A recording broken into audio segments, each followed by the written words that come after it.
Yup, this was definitely written by Polsky.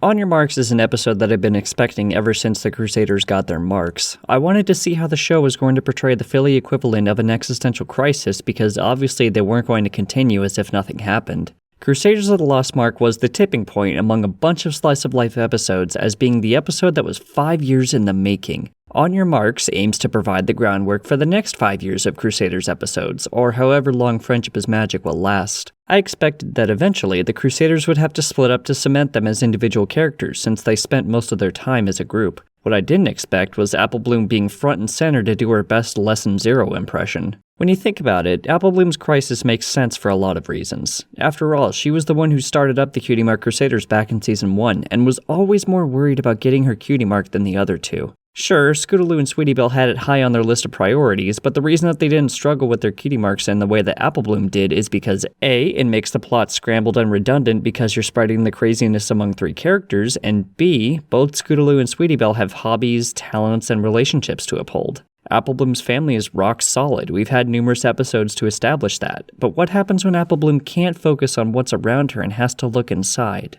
On Your Marks is the start of a new journey for the Cutie Mark Crusaders. They're ascending in a way that Princess Twilight did, as their destinies and the meaning behind their cutie marks become all the more clear. All of the questions that we've had for the Crusaders were answered in that episode. Have the Crusaders changed? Only a little, but the adventures that they go down over the seasons will show their maturity and growth, both as a group and individuals. Will their episodes change? Yes, in scope, but their execution will be familiar to the main 6 episodes. The Crusaders will be able to have episodes both as a group and individuals. We already had this experimented with in Bloom and Gloom, Sleepless in Ponyville, and For Whom the Sweetie Belle Toils. Oh hey, Zecora. A good question to ask would be whether or not there is going to be a smaller pool of episodes for the Crusaders to pick from. After all, Apple Bloom helping the cult discover special talent is not that much different from solving a friendship problem. Not only that, but I can see parallels between previous Cutie Mark Crusaders episodes and the main 6 episodes that we've had before Crusaders of the Lost Mark. The showstoppers is similar to Philly Vanilli in scope, but the execution is different since the main problem isn't exactly stage fright, but part of it. While it's true that stage fright is being copy and pasted in this episode with the cult, I see it more as the B-plot, like Sven Gallop was in Main Attraction. Although I won't say that this episode is flawless either. We'll get to that in a minute.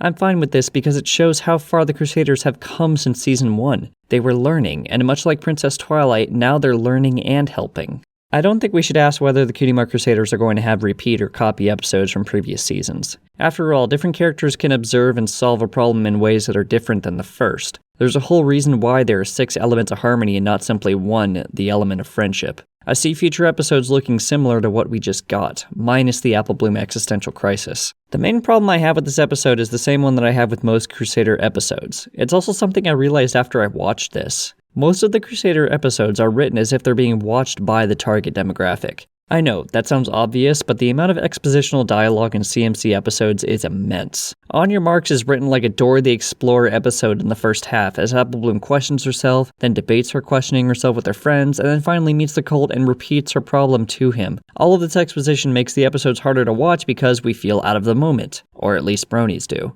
Oh hey, bulk biceps. Apple Bloom's realization rides the tightrope between ham-fisted and understandable because of the dialogue. We know that Apple Bloom is a little dense sometimes, she most likely has the Apple family stubbornness, but just because she is a younger character doesn't mean she has to dictate everything she's going to say for the younger ones. Or maybe it does, I don't know. This was a problem in Sweetie Belle Toils too, since Sweetie Belle's memory was played back before her, wasting another 90 seconds.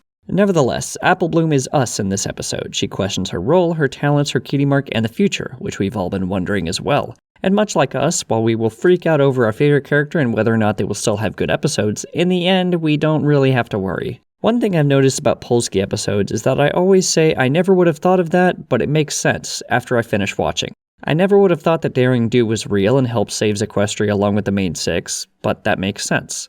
I never would have thought that Pinky's sense can't be explained, but it makes sense. Finally, I never would have thought that Apple Bloom would get into tap dancing, but she seems to be very agile and skilled with her body. She did take karate after all, even if it was part of a funny montage. All of these ideas seem to come out of nowhere, but they never feel out of place in the MLP canon. I always accept this canon with open arms because these ideas don't feel destructive to the characters or lore. If you want an example of that, I'd point out Twilight's irrational fear of quesadillas. That's a dumb for the lol statement that I'd expect from a show with less respect for their characters, not MLP.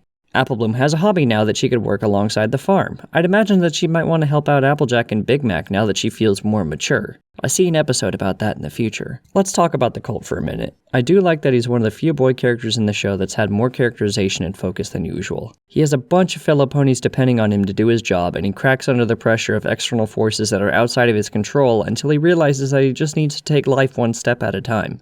Sound like someone we know?